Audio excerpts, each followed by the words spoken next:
3 seconds. That was the calculated margin for error Kyle had allowed himself before the final grinding commitment.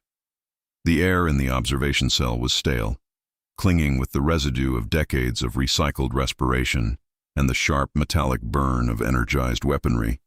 Fatige industrial, mixed with decadentia biologica.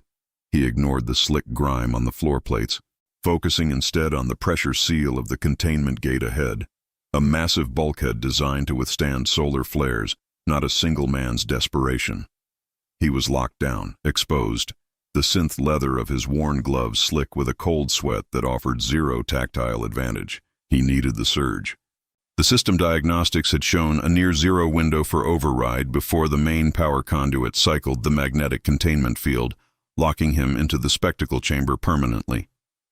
The memory of the dispatch order, signed by Commodore Jens Butrick, a man Kale had served under for 15 cycles, flashed behind his eyes, a brand of betrayal sharper than any physical wound. Butrick hadn't called it execution, he had called it necessary collateral mitigation. Kale's failure to intercept the Multhar scouting vessel near the Kepler threshold, the resultant loss of the transport Odyssey and its 300 colonists, had been deemed inexcusable negligence. In this sector, negligence was often terminal, staged as voluntary resolution for the public record. A low, cyclical thrum began vibrating up through the deck, a resonant frequency indicating the activation sequence for the primary energy dampeners in the fighting pit. This wasn't just a holding cell, it was the staging area for his execution, televised live to the higher echelons of the Directorate. Kyle pressed his gloved palm against the seam where the heavy steel met the frame. The internal temperature reading on his wrist-mounted chronometer climbed steadily. 107 degrees standard. Too hot. The cooling manifold near that junction was notoriously choked with spent filtration dust, a design oversight often ignored by inspectors valuing compliance over functionality.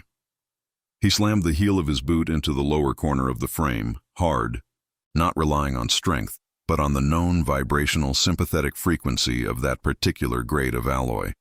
The impact sent a jarring shock wave up his leg, and a high-pitched, protesting screech tore from the joint. A fine plume of ancient, oxidized dust erupted from the seam, smelling faintly of melted plastic and burnt lubricant, paranoia, electrica lingering in the mechanical decay. It was a microscopic victory. The seal groaned, the electromagnetic lock stuttered, dropping the containment field for precisely 1 full second before the safety protocols could re-engage. Kyle lunged through the widening gap, scraping his shoulder painfully against the descending metal lip, ignoring the flare of pain. He tumbled out onto the arena floor, a vast, circular depression ringed by heavily armored observation ports, currently opaque. The atmosphere here was denser, heavier, smelling of ammonia and something raw, undeniably biological. He was deep inside the repurposed agricultural sector of Eclipse Haven, now designated Venue Gamma 9. He rolled to his knees, his breath catching in his throat, a sharp, burning sensation indicative of oxygen depletion or sheer physical shock. He ignored the reflexive gasp, forcing his lungs to draw in the heavy chemical air. The main gate, the one he had just escaped, slammed shut behind him with the finality of a coffin lid, the sound echoing unnaturally loud in the vast, empty space. Standing opposite him, already fully deployed and awaiting his entry, was the designated threat, the Cathar Harbinger. It was not a beast, not truly. It was a biomechanical siege engine, standing easily 4 meters high on 6 segmented legs, its torso a thick carapace of ceremopolymer plating, shimmering faintly under the auxiliary lighting. Its primary assault system was the kinetic projection array mounted where a head should be, a series of overlapping baffles designed to focus immense concussive force. Kale recognized the design lineage immediately. Multhar Wartech, terrifyingly efficient. This was not a fair fight, it was a system calibration. Kale was the unknown variable inserted into a controlled termination sequence. The Cathar did not roar or snarl. Instead, the baffles on its primary weapon array began to cycle, emitting a high-frequency whine, the precursor sound of a mass driver charging. This was the first sign that the observation room was not just watching, They were timing the engagement to coincide with the weapon's peak efficiency output. Kyle recognized the injustice of the setup. He wasn't being hunted. He was being scheduled for erasure at a specific millisecond.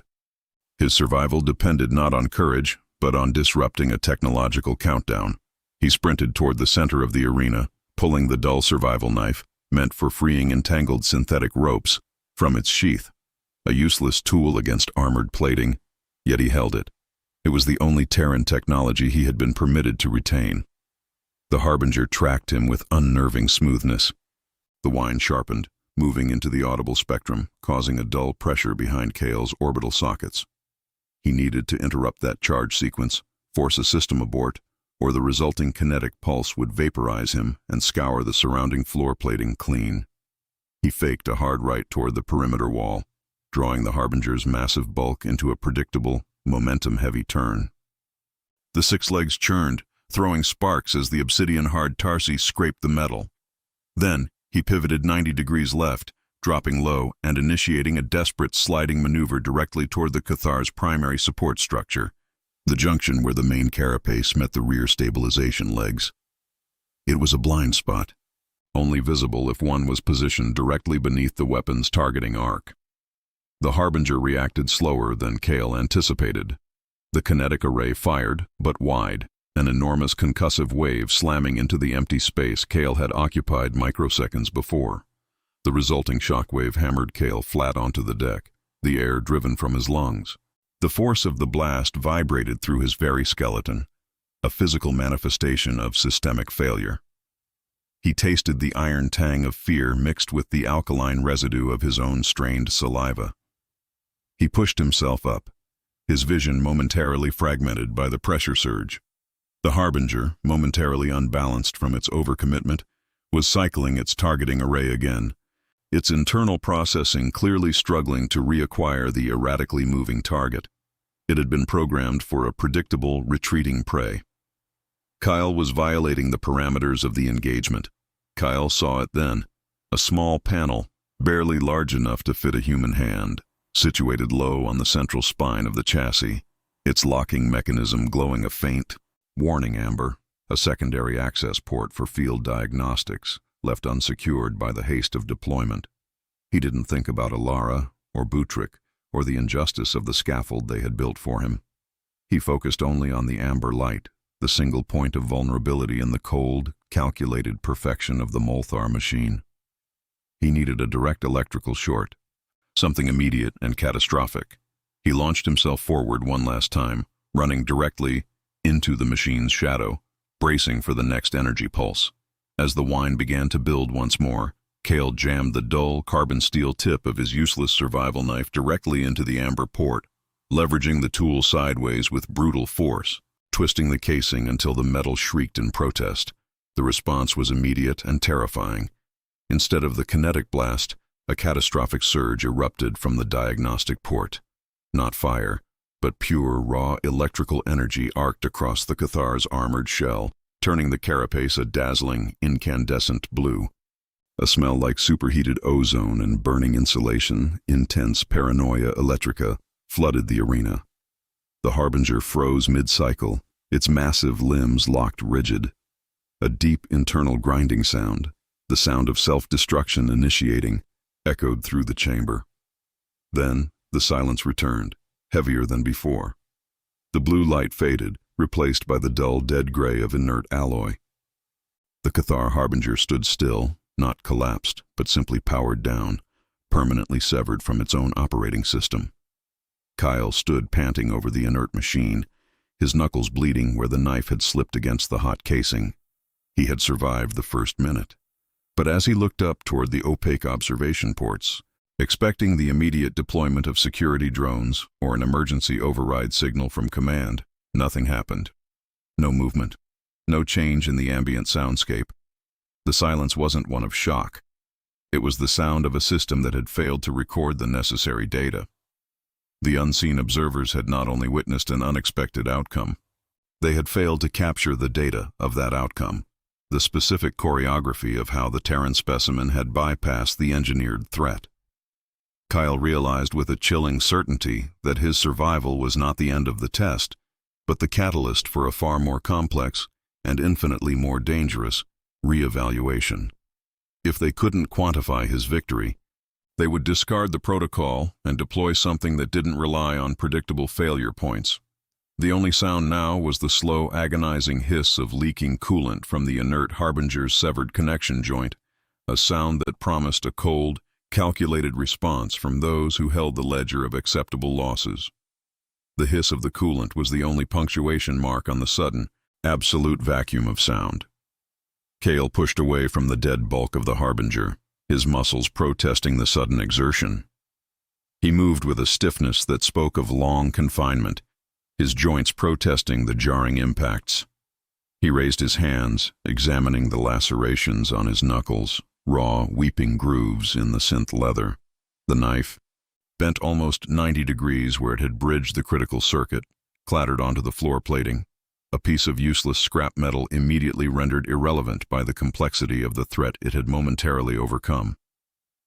He turned, expecting the opaque observation ports to clear, expecting the voice of Commodore Butrick, dripping with practiced disappointment, to issue the next set of contradictory commands. Instead, the heavy climate-controlled air of Venue Gamma 9 began to change. The oppressive ammonia smell of the Cathar remained, but it was being rapidly overlaid by something else.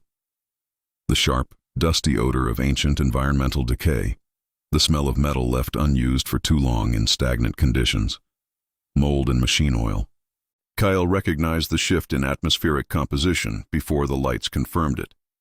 The auxiliary lamps, harsh spotlights designed to showcase the violence for the audience, began to flicker violently, the frequency too low for deliberate command signaling. The power grid for the entire section was destabilizing. The Directorate's control matrix, designed for precise execution, was struggling to process a null result. When the equation fails, the system defaults to emergency shutdown, often sacrificing non-essential systems, like environmental regulation and communication uplinks, to preserve core containment integrity. He took 3 steps toward the main entry gate, testing the integrity of the sealed lock. It was fused shut, the emergency release panel glowing a steady, angry red. He slammed his shoulder against the cool steel, the impact echoing hollowly in the vast chamber, achieving nothing more than sending a tremor of sharp pain through his collarbone. He was locked in with the wreckage, and the outside world had gone deaf. He looked back at the Harbinger, noticing now the subtle warping of the ceremopolymer plating along the spine where the electrical discharge had been focused. That single localized overload had propagated deeper than the surface kill, frying the primary control nexus and rendering the multi-million credit siege engine inert. It was a strategic failure of design, an admission that even Molthar-derived efficiency had its breaking points when confronted with Terran desperation, applied without predictability. A small, almost imperceptible noise began to build, not from the overhead observation deck, but from the deep, rarely maintained tunnels beneath the arena floor. A low, rhythmic scraping, like something massive being dragged over rough stone. It was a sound too dense for simple robotics, too organic for standard maintenance drones. It was the sound of a contingency. Kyle sank onto one knee, ignoring the sharp bite of the metal grating through his trousers. He needed to prioritize. His survival against the Harbinger had bought him minutes, perhaps an hour, of operational silence. But silence in a Directorate execution pit meant only one thing. The audience was displeased with the current spectacle, and the replacement would be far less constrained by protocol. He closed his eyes, not to rest, but to compress the data stream of the immediate past.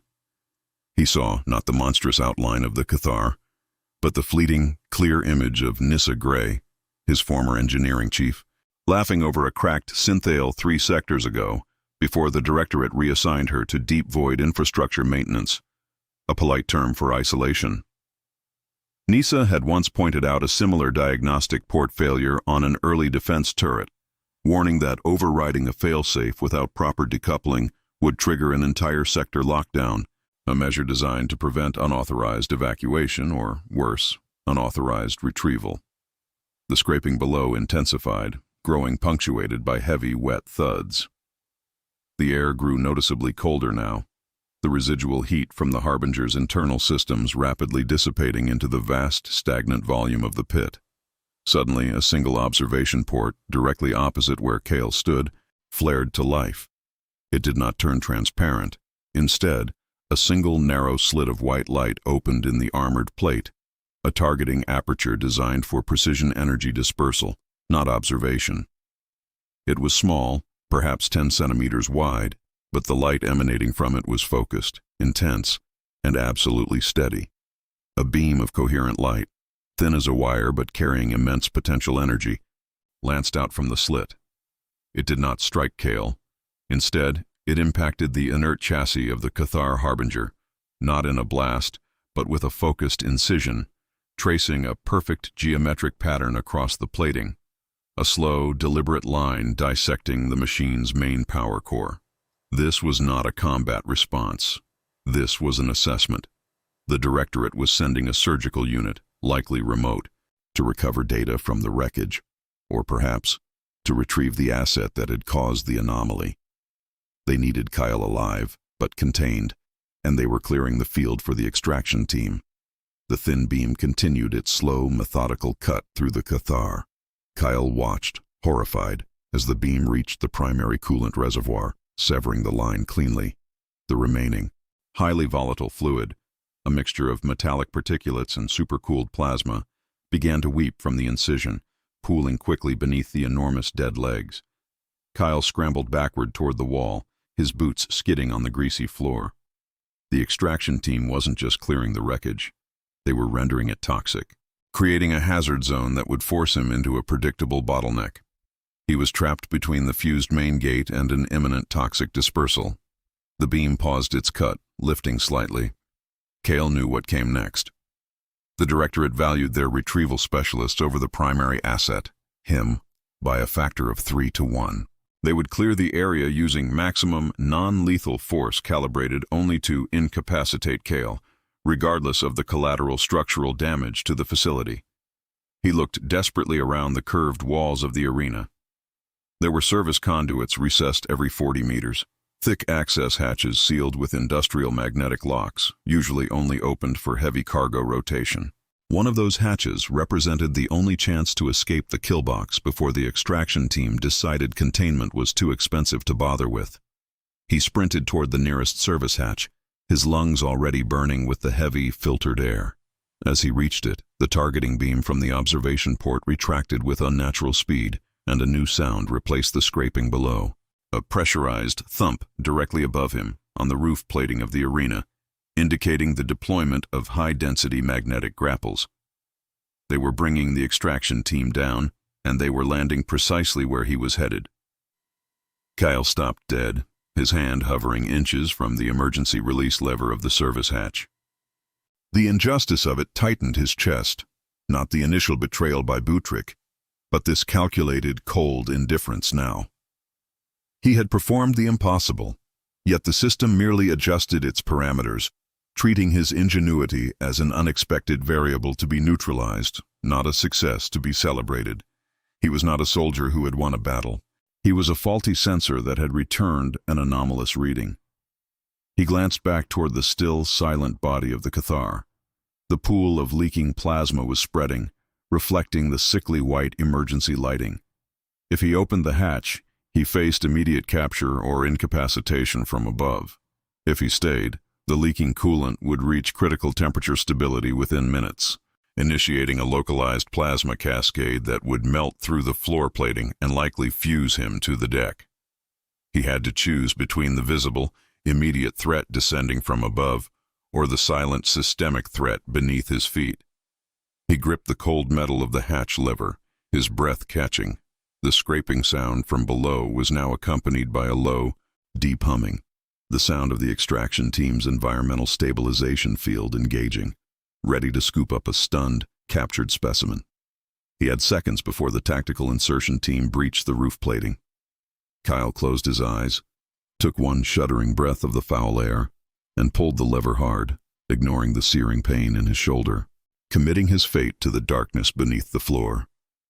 The metallic clack of the emergency hatch actuator engaging was instantly drowned out by a high-pitched screech from directly overhead, the sound of heavy magnetic anchors biting into the structural trusses above the arena ceiling. Kyle didn't wait for the roof panel to buckle. He threw his entire weight backward into the hatch release, forcing the thick magnetic seals to shear apart, the resulting sparks momentarily blinding him.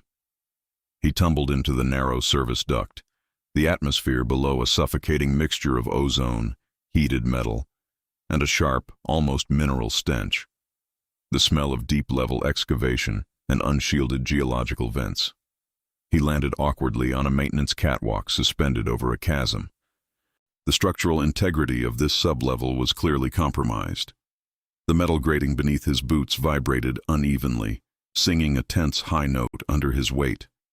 The air here was thick, humid, and scorching, carrying the relentless gritty texture of energized dust. Gravity flux. The artificial gravity plating in this neglected sublevel was cycling erratically, causing his movements to stutter between feather-light leaps and bone-jarring impacts.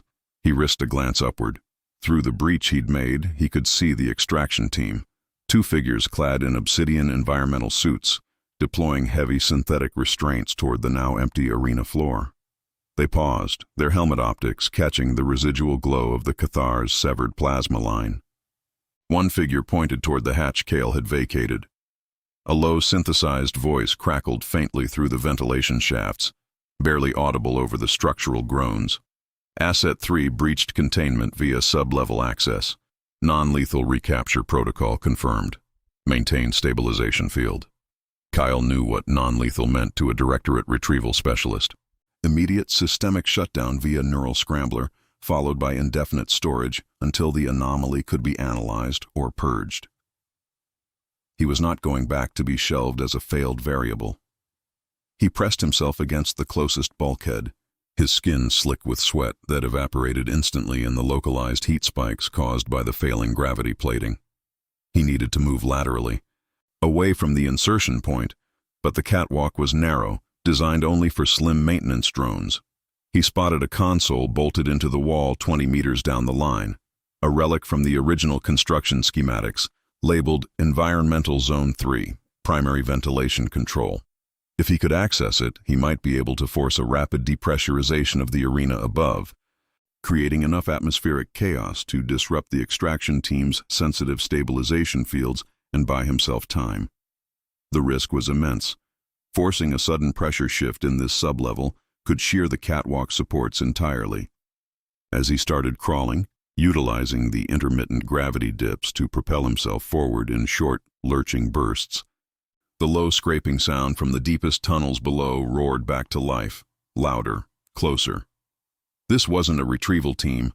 This was the consequence of tripping the lockdown alarm, a dedicated cleanup crew designed to neutralize all biological contamination, regardless of directorate asset status. The heat intensified violently, and Kale had to pull his arm back sharply as the metal bulkhead he was gripping became too hot to sustain contact. He looked down into the dark abyss beneath the grating. A sickly greenish phosphorescence began to bloom far below, accompanied by a low-frequency pulse that resonated deep in his inner ear, a sound that seemed designed to induce nausea and vertigo. The air now smelled acrid, like burning sulfur mixed with old brine. He reached the console. The casing was corroded, secured by 3 heavy alloy bolts, each designed to resist zero-point shearing forces. Kale pulled out the shard of metal that had been his knife, now merely a thick, rigid piece of carbon steel. He wedged the tip under the nearest bolt head. He had to choose, apply overwhelming, focused force to one bolt, hoping to rip the panel free, or try to sequentially work all 3, risking the arrival of the extraction team or the emergence of the subterranean threat. He ignored the bolts. Logic dictated sequential removal, but logic had failed him repeatedly since the Odyssey went dark. He needed immediate, massive system disruption. He found the external power coupling for the console, a thick, braided cable designed to carry enough raw energy to run a small habitat module. Kale wrenched the cable free with both hands. The connection snapped with a sound like a dying beast's final breath. The exposed, frayed ends immediately sparked, throwing off brilliant, intermittent blue arcs. He jammed the live, sparking ends directly against the console's diagnostic interface panel, praying Nissa's old warnings about decoupling applied to environmental controls as well. The effect was instantaneous. The console didn't just fail, it imploded inward, venting superheated steam and raw electrical discharge across the catwalk. The localized pressure drop was so sharp that Cale felt his eardrums strain painfully. The vertigo increased tenfold as the gravity plating above the arena began to cycle wildly, the feedback loop traveling instantly down the structural conduits. Success. Up above, the faint, synthesized chatter of the extraction team dissolved into sharp, panicked bursts of static and screams. They were caught in the gravitational disruption. But the chaotic energy surge had also slammed into the compromised sub-level structure. The rhythmic scraping below ceased abruptly, replaced by a deep, shuddering crack that traveled directly beneath Cale's boots. The catwalk groaned, then sagged violently in the center, dipping almost 30 degrees toward the abyss. Kyle was thrown forward, his momentum carrying him across the reduced gap toward the far wall. He slammed against it hard, his entire left side absorbing the impact. His field coat ripped, exposing his ribs to the abrasive, electrified air. He felt a searing, white-hot pain bloom across his flank. Not a clean wound, but a deep, scraping burn where the electrified metal of the failing catwalk had raked across him as it buckled. He was injured, the environment was collapsing, and the enemy above was momentarily scattered. He hauled himself onto the remaining section of the catwalk, dragging his useless, burning leg. He looked back toward the abyss. The green phosphorescence was now rising, not just emanating from below, but clinging to the underside of the ruptured catwalk in viscous, glowing tendrils. And then, the ultimate realization of his failure. The toxic dispersal he had feared from the plasma fluid above had arrived, but not from the Harbinger.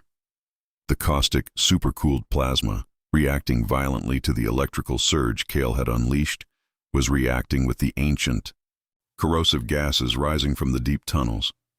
The mixture was creating a new, unstable compound, a slow-burning, airborne acid mist that was already creeping along the ceiling of the maintenance duct. Cale was trapped in a narrow corridor, one end collapsing under gravitational instability, the other being slowly enveloped by an acidic fog that would dissolve his armor and his flesh in minutes. He pressed his face against the cold, vibrating wall, inhaling shallowly, trying to minimize the intake of the burning air. From the far end of the catwalk, where the structure had not yet completely failed, a shape emerged. It wasn't a directorate extraction drone.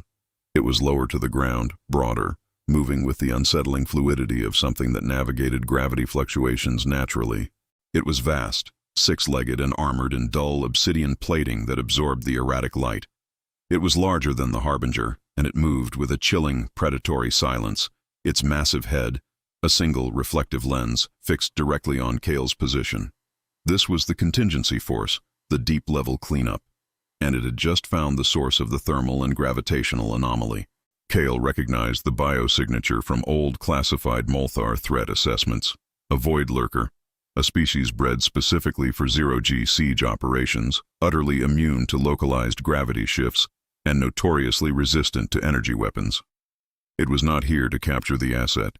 It was here to sterilize the area, and Cale was the contaminant currently pinned between its arrival and the rising acid mist. The lurker let out a low, resonant vibration, not a threat, but a confirmation of target lock, and began its unnervingly smooth advance along the unstable metal path. The air in the sublevel changed again, the sulfurous sting of the emerging acid mist receding slightly, replaced by the sharp, freezing bite of heavily filtered coolant. The void lurker, alerted by Cale's catastrophic manipulation of the environmental controls, was not slowing for the acid. It was powering through the localized toxicity, its exterior plating clearly utilizing an advanced thermal dispersal system that shrugged off the corrosive vapor. The cold was oppressive, the artificial chill of deep sector hibernation systems bleeding upward from the lowest substrata, designed to preserve sensitive geological data cores. Cale flattened himself against the bulkhead, the raw pain radiating from his flank suddenly eclipsed by a primal icy dread. The lurker was the definition of an unstoppable force meeting an immovable object, and he was the object currently stuck in the middle. He dragged his injured leg, focusing not on escape, but on the immediate physical threat. The catwalk bucked again, throwing him momentarily upward into the path of the encroaching acidic ceiling vapor. He hissed in pain as the mist burned the exposed skin of his neck. But the upward thrust provided the necessary vertical separation from the lurker's initial attack radius. As he fell back to the vibrating metal, the lurker reacted instantly to the vertical change, its massive forelimb slamming upward. One obsidian claw missed Kale's head by millimeters, sinking deep into the failing environmental console, shearing the metal casing clean away. The lurker had torn the control panel from the wall, not to destroy it, but to inspect the source of the disturbance. Its movements, devoid of the heavy momentum of the Cathar, were purely translational, efficient geometry in motion. Kyle crawled backward, realizing the lurker wasn't simply tracking his heat signature. It was analyzing the residual energy patterns left by his short-circuiting of the ventilation hub. It was reading the digital echoes of his desperate improvisation. The lurker retracted the claw, the molten metal around the contact point instantly cooling in the sub-level's unnatural cold. It held the torn piece of console casing, its single lens focusing on the fractured wiring Kale had jammed together. Then, with a deliberate, almost contemplative movement, the creature turned from the destroyed console and extended a secondary manipulator limb, delicate and segmented, toward a section of the bulkhead directly beside Kale. This limb was not built for combat. It held a small, perfectly smooth datapad, glowing faintly with a secure Directorate authentication cipher, a tool for data retrieval, not physical harm. The lurker was not merely sterilization protocol, it was salvage. The creature gently tapped the datapad against the wall near Kale's hand, an action that somehow conveyed intent rather than threat. Kale froze, his mind racing past the pain and the acid vapor. Directorate equipment. Retrieval.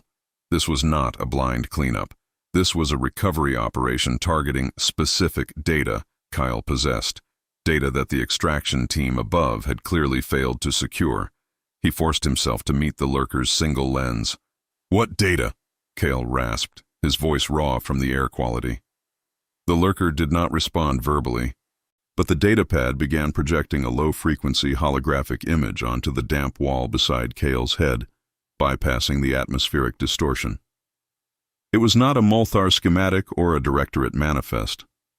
It was a highly encrypted star chart, focused on the uncharted outer edge of the sector, the region beyond the established Terran colonization zones, the very region where Kyle had been sent to intercept the Multhar scouts before the Odyssey disaster. The chart highlighted a single celestial body, marked only by a fluctuating energy signature that Kale recognized with a sickening jolt of clarity.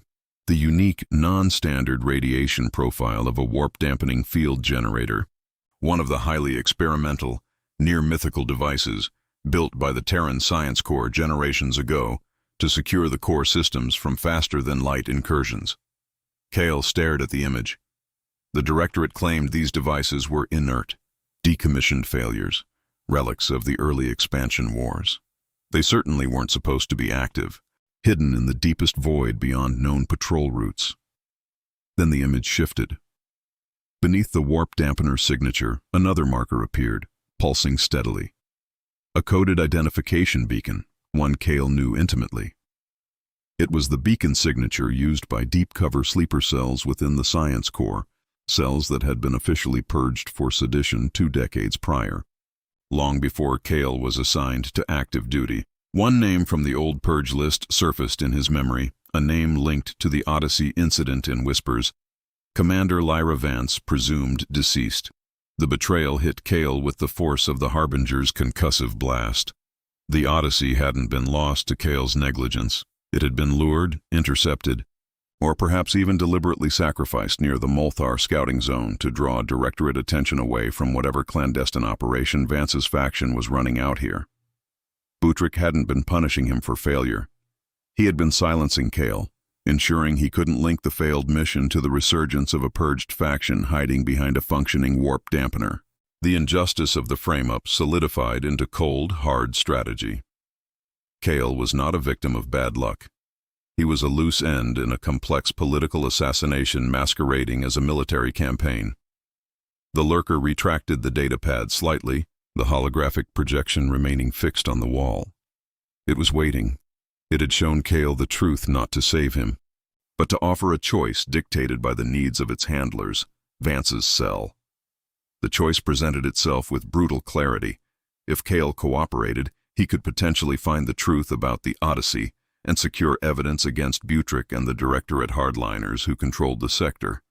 This meant trusting a faction deemed terrorists by the very government that had just tried to execute him. If he refused, the lurker would initiate its primary function: complete sterilization of the anomaly, Kale, and the immediate demolition of the catwalk structure to bury the evidence, ensuring the Directorate's convenient lie held true. Kale looked at the rising tendrils of corrosive mist closing in from the far end of the duct. He had seconds. Trusting Vance was a massive leap into the unknown abyss, an alliance with individuals who had already demonstrated a willingness to sacrifice civilian transport ships for strategic advantage. But staying loyal to the Directorate meant accepting the execution they had already scheduled for him. The white-hot pain in his flank flared, sharp and demanding attention. He needed medical intervention, something only the Directorate recovery team above could provide, or Vance's hidden base. "The Odyssey," Kyle ground out, his voice thick with adrenaline and smoke. "What do they need me for if they already have the data?" The lurker tilted its massive head, the single lens seeming to drink in the information. It then projected a final, single word onto the wall, directly over the warp dampener map. Compromised. Kyle understood. The data they had was old. The generator's signal was active, now. Vance's faction needed Kale's operational knowledge of Directorate patrol routes and sensor blind spots to reach that generator without being intercepted. They needed him alive long enough to be useful. Then he would likely face the same fate as the Odyssey's colonists. He shoved himself upright, ignoring the searing protest from his side. He couldn't go back up to the Directorate's clean, sterile cage, nor could he allow the lurker to simply erase the evidence. "Tell Commander Vance," Kale spat toward the creature, his voice regaining some of its old command cadence, "that I am not a passenger. I dictate terms for passage." He didn't wait for a confirmation. He spun away from the lurker and the rising acid mist, launching himself toward the far, darker end of the catwalk, the section structurally weaker due to the initial gravity surge. He didn't try to climb further into the tunnels. He lunged outward, intentionally aiming his weight at the weakest point of the metal grating that spanned the deepest void. He drove his hardened boot heel down on a rusted crossbeam, not to break it, but to shake the structure violently one last time. The catwalk reacted exactly as he gambled it would. The entire section connecting him to the lurker tore loose with a deafening, prolonged shriek of tearing alloy, plunging into the darkness below. Kale was airborne for one terrifying, agonizing second. He managed to hook his good arm around a thick, load-bearing pipe that ran vertically down the shaft wall, just as the section of grating he had been standing on plummeted into the churning green glow beneath. He swung violently, momentarily suspended over the abyss, the sound of the falling metal echoing like a dying star collapsing. Above him, the lurker stood motionless at the broken edge, its single lens reflecting Kale's desperate, dangling figure. The creature hadn't moved to follow or stop him. It had simply observed the severance. Suddenly, the cold air rush ceased. The chilling sensation of the coolant system vanished entirely, replaced by the familiar, oppressive, stale heat of the upper levels. The Directorate, realizing Kale was actively destroying the retrieval zone, had aborted the sterile containment protocol. The synthesized voice crackled one last time, much closer now, directly from the ruptured arena ceiling above. Asset 3 designated hostile. Lethal force authorized. Engage demolition sequence for Venue Gamma 9 immediately. Kale looked up through the hole he'd created, the acidic mist swirling far below him. He was suspended between the Directorate's scorched earth response and the hidden enemies whose secrets he now held. A massive dull red light began to pulse from the ceiling structure. the final countdown initiating for the complete implosion of Eclipse Haven's entire sector core, a final, absolute erasure of all contamination. The world dissolved into the shuddering bass note of imminent structural failure. Kyle's grip on the vertical pipe was the only fixed point in a universe suddenly defined by tearing metal and the shrieking of overworked hydraulic locks. The Directorate's declaration of lethal engagement, a final bureaucratic confirmation of his status as waste material, was not a surprise. It was the expected closing of the ledger. Yet hearing the cold, synthesized confirmation of total obliteration struck a deeper chord than any previous threat. It was the sound of an entire infrastructure, his life, his sacrifices, the memory of Ilara, being swept clean by an administrative tide. He had lost. He had gambled on exposing the Directorate's frame-up, only to find himself allied with a group seemingly more cynical than the oppressors themselves. Trusting Vance was a political necessity, but now even that lifeline was cut, as the Directorate prepared to turn the entire section into slag, burying both the Lurker's retrieval attempt and Kale's fragile existence under metric tons of pulverized durasteel. The dull red pulse from the ceiling intensified, cycling with a steady, hypnotic rhythm that signified the charging of the primary plasma containment charges embedded throughout the sector's foundation. The pressure in the sub-level, already distorted by the acid vapor in the plummeting catwalk section, became crushing, a physical weight mimicking the exhaustion Kale felt in his bones. Every breath was labored, tasting of ionized dust and regret. His flank injury, the deep searing abrasion from the emergency venting, was throbbing with a metronomic insistence, leeching his strength. He was bleeding out slowly. Miles beneath the official surface of the station, moments from vaporization. He looked down into the abyss where the catwalk had vanished. The Lurker, Vance's agent, was gone, likely having executed its own emergency ascent protocols the moment the Directorate declared lethal force. Kyle was truly alone, pinned high on a failing conduit, beneath a ceiling primed to explode. This was the nadir, not the cold calculation of the Harbinger, but the overwhelming, impersonal finality of bureaucratic extermination. He could feel the weight of every bad decision he had ever made converging on this single, precarious moment. The choice to take the contract, the failure to secure the sensor array, the instinctive, desperate lunge that had brought him here, not to freedom, but to a more elaborate tomb. He closed his eyes, not in resignation, but in an attempt to shut out the visual noise of the collapsing structure. He needed to find the flaw in their final plan.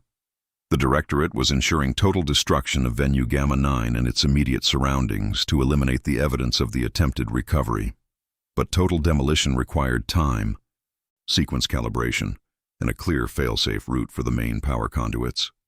Roots Kale, during his time servicing these very habitat modules, knew intimately. He forced his focus past the screaming pain. The primary demolition sequence wouldn't originate from the ceiling charges alone. It would require a massive shunt from the station's central reactor core, a deliberate act of sacrifice to isolate the sector. That shunt initiated at the primary relay node, located 400 meters laterally through the structural supports, far above the acidic gulf he was currently dangling over.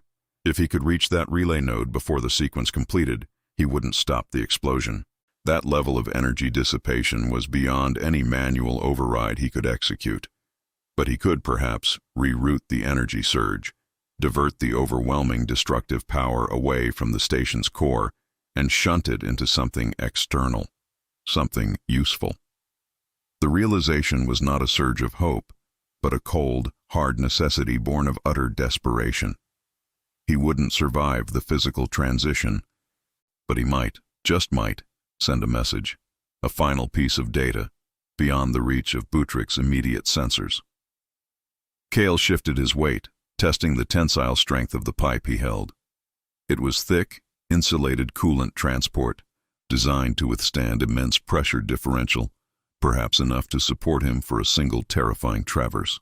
He had to cross the gap to the main structural support beam, a gap now widened by the missing grating, a 20-meter span of empty air punctuated only by the rhythmic, angry red pulsing of the demolition lights. He took a ragged breath, letting the pain recede into a dull, manageable hum of background noise.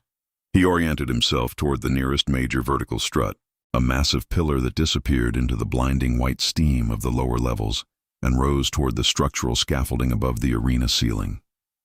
He braced his good leg against the bulkhead, ignoring the burning protest from his injured side. He needed momentum, speed that belied his exhaustion and injury, utilizing the unpredictable gravity shifts to propel himself across the void, turning the system's chaos into kinetic advantage. With a guttural cry that sounded more like the tearing of stressed metal than a human sound, Cale pushed off the bulkhead. For a terrifying microsecond, he was weightless, tumbling into the dead space. The artificial gravity stuttered, yanking him sharply downward, then abruptly neutralizing. He compensated mid-flight, kicking out with his good leg, catching the sheer face of the main support beam with the heel of his boot, scraping for purchase. The impact jarred every joint in his body, sending a fresh wave of nausea crashing over him, but it arrested his fall. He clung to the rough surface of the beam, his fingers scrambling for any crevice, any imperfection in the construction. The red pulse from the ceiling above contracted rapidly, the timing of the demolition sequence accelerating. The final inevitable detonation was closing in, measured in seconds, not minutes. The sound of the structural integrity field collapsing was a high, continuous whine now, drowning out everything else. Cale looked up the beam toward the access hatch he needed. The relay node was perhaps 10 meters above his current position. He began to climb, ignoring the friction burn, tearing his already damaged glove away, forcing his left side to bear weight it was structurally incapable of supporting. Every upward movement was a conscious decision to defy biology, defying the directorate, defying the end result they had so carefully engineered. He reached the access panel, his breath ragged, tasting the metallic tang of ozone and effort. He jammed his remaining, mangled hand into the emergency bypass slot, searching for the manual decoupling lever. Just as his fingers closed around the cold, smooth plastic of the lever, a new sound cut through the demolition whine, a mechanical click directly behind him, too close, too precise for a random structural failure.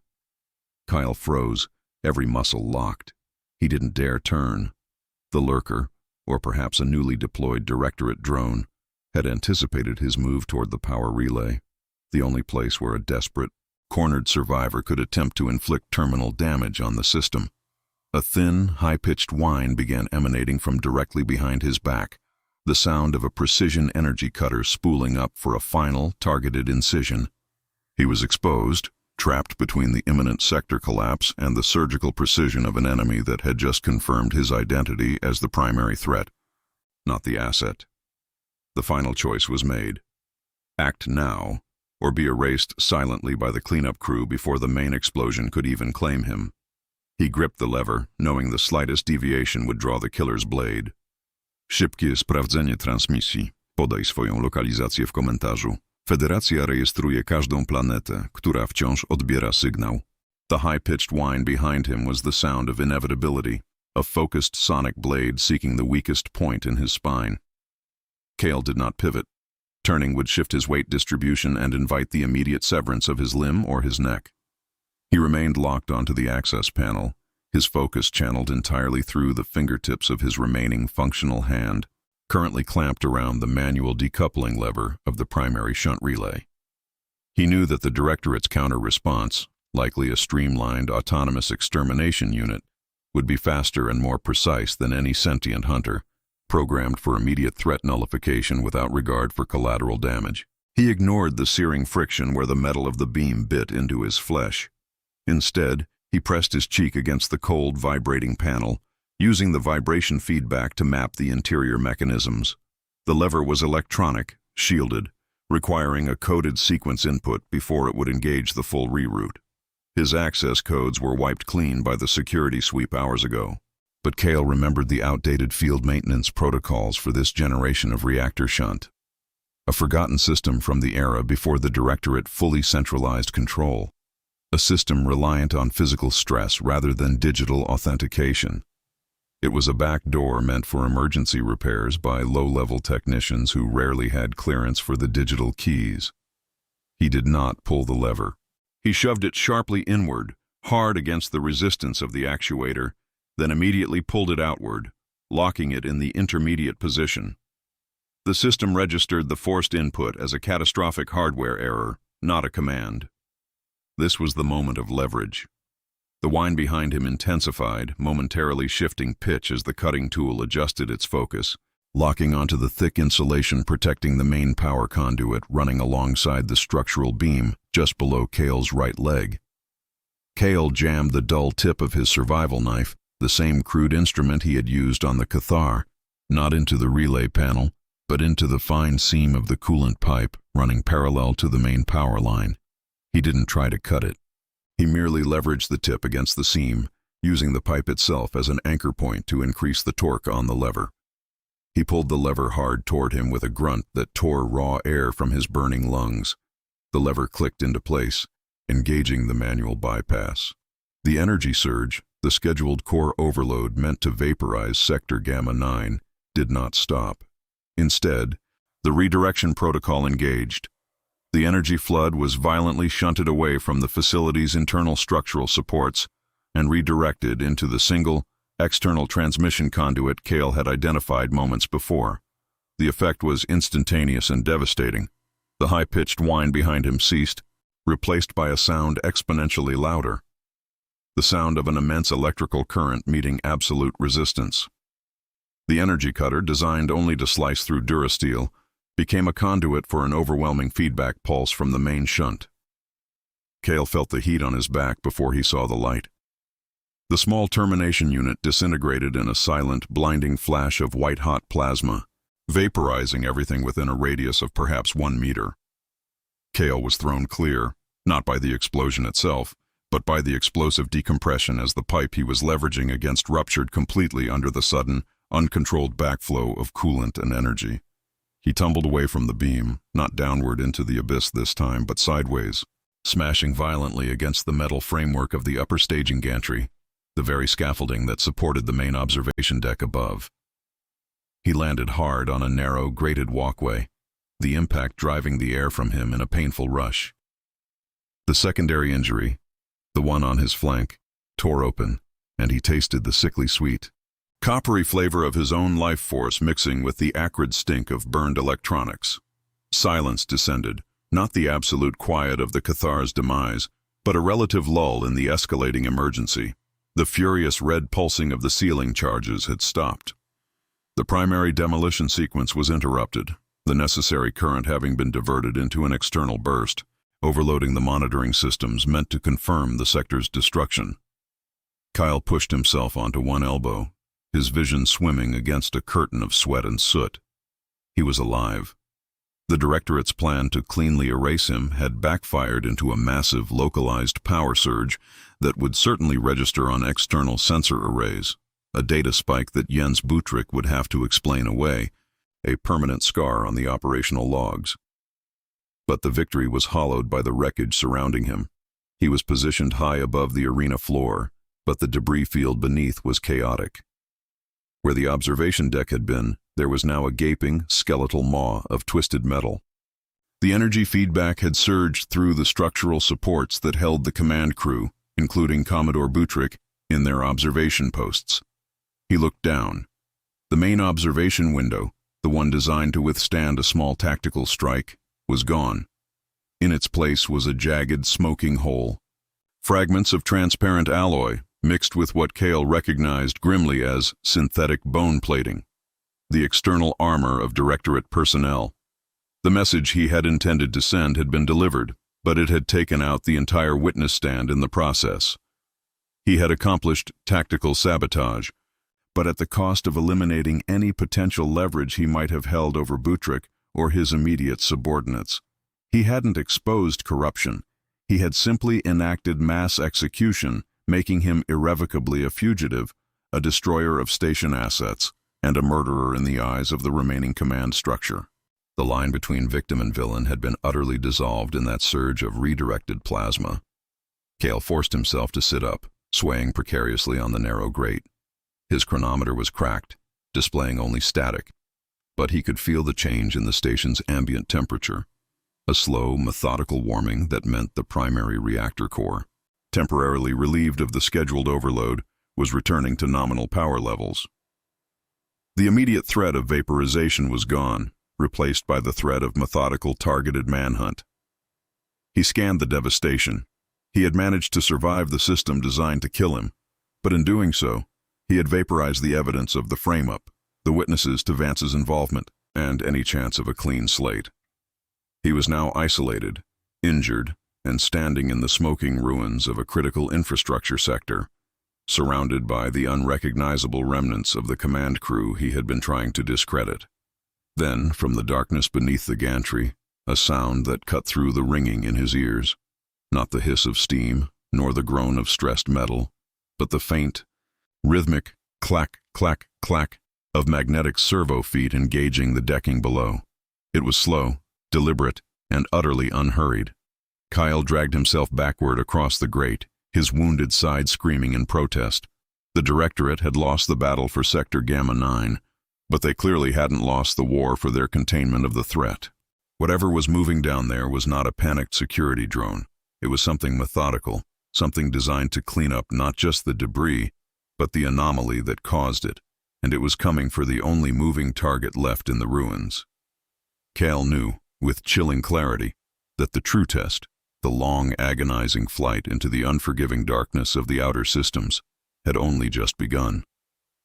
The emergency lighting, which had been cycling through aggressive reds and strobing oranges to simulate system collapse, defaulted to a dim, sickly amber, the color of long-term critical failure. The high-frequency scream of the overloaded systems died, replaced by a profound echoing vacuum. The pressure in Kyle's ears equalized with a painful pop, and the adrenaline, having served its chaotic purpose, drained out, leaving behind a cold, heavy exhaustion that settled deep into his marrow. He surveyed the skeletal remains of the observation theater. The plasma surge had done more than destroy the termination unit. It had carved a precise, violent line through the command structure. There was no salvageable data, no captured leader, no signed confession. Commodore Butrick was now molecular dust mingled with slagged ceramic plating. The political maneuver Kyle had gambled everything on, exposing the conspiracy through evidence, had devolved into tactical necessary annihilation. The Directorate would not mourn Butrick's failure. They would mourn the unauthorized detonation of core infrastructure. Kyle was not exonerated. He was elevated to threat level Omega, an unpredictable variable that must be scrubbed from the galactic ledger. Kyle pushed himself upright. The metal grate beneath his boots was slick with a fine, pale dust, the residue of high-energy dissipation mixed with the particulates of pulverized armor and flesh. He ignored the persistent, damp ache in his ribs and focused on logistics. He had his knife, a near-useless piece of refined carbon, and the battered synth leather gloves that had kept his hands from freezing during the Kepler run.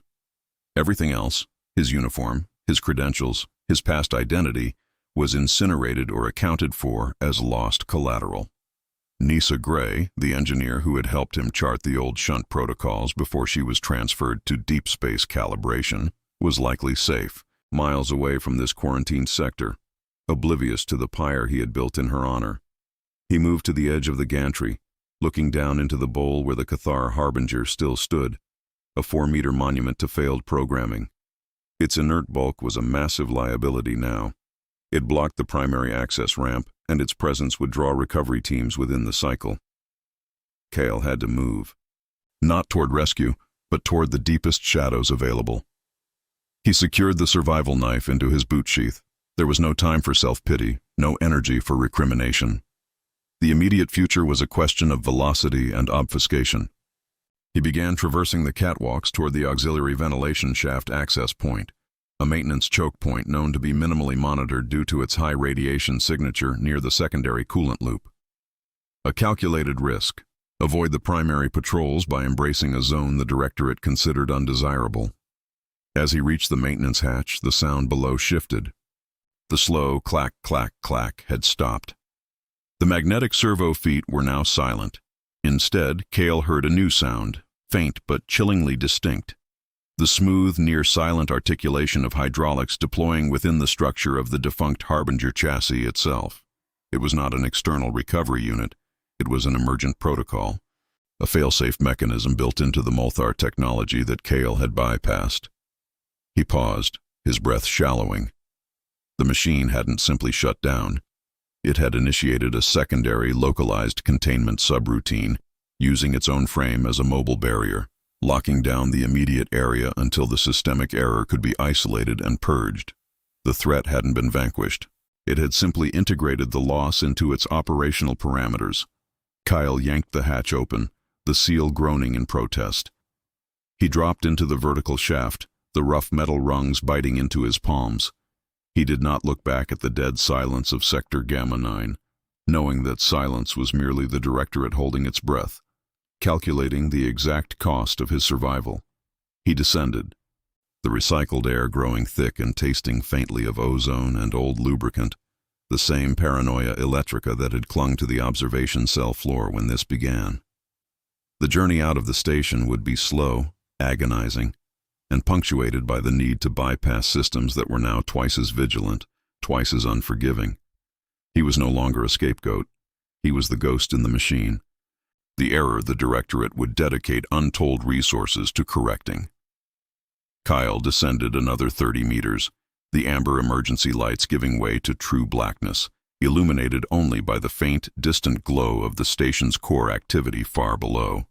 He was physically broken, morally compromised, and heading toward the void of unaligned space, carrying nothing but the knowledge that the bureaucracy of war demands payment in flesh, regardless of who wins the engagement. He pressed his forehead against the cold metal of the shaft wall, closing his eyes against the darkness, finding a strange resonance with the stale atmosphere that surrounded him. He recalled the brief, sharp moment when he had rammed the crude survival knife into the diagnostic port, the pure, destructive reaction that bought him his freedom. The act was meaningless in the grand scale of galactic conflict. The Directorate would simply redeploy 10,000 more mechanized units by the next solar cycle. But for himself, the calculation was complete. He had traded his life for 3 seconds of meaningful resistance, and the price of that exchange was now the rest of his existence. The silence of the vast, indifferent expanse was the only honest answer he would ever receive. Misja zakończona. Aby utrzymać ruch naszej floty, zasubskrybuj kanał i przekaż tę transmisję dalej. Wszechświat rozszerza się z każdym nowym słuchaczem.